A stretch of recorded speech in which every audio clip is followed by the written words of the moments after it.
দেশ ও পরিবেশকে বাঁচাতে হলে গাছ লাগাতেই হবে, এর কোনো বিকল্প নেই। বৃহস্পতিবার বেলা 11টার দিকে মংলার চিলা ইউনিয়নে এক পথসভা ও মতবিনিময় অনুষ্ঠানে একথা বলেন বাগেরহাট জেলা বিএনপির যুগ্ম আহ্বায়ক ডক্টর লায়ন শেখ ফরিদুল ইসলাম। নারকেল গাছ 5 বছর 10 বছর পরে ফলে, অন্য গাছ দেখা যাচ্ছে এখন সবকিছু ফলতেছে। তো সুতরাং আপনারা যদি এটা করেন, একদিকে আপনার যেমন সদকা জারিয়া হচ্ছে, কারণ সারা পৃথিবীর জন্য আপনি অক্সিজেন সাপ্লাই দিচ্ছেন, ঠিক তেমনি আপনার সন্তানও ভোগ করতেছে।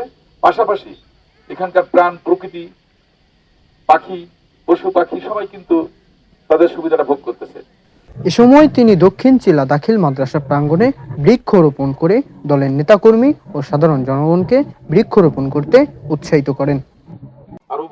বিএনপির ভারপ্রাপ্ত চেয়ারম্যান তারেক রহমানের এক বৈঠকে তাদেরকে পরিবেশ রক্ষণাবেক্ষণ ও বৃক্ষরোপণ সম্বন্ধে বিভিন্ন দিক নির্দেশনা দিয়েছেন বলে মন্তব্য করেন ডক্টর লায়ন শেখ ফরিদুল ইসলাম।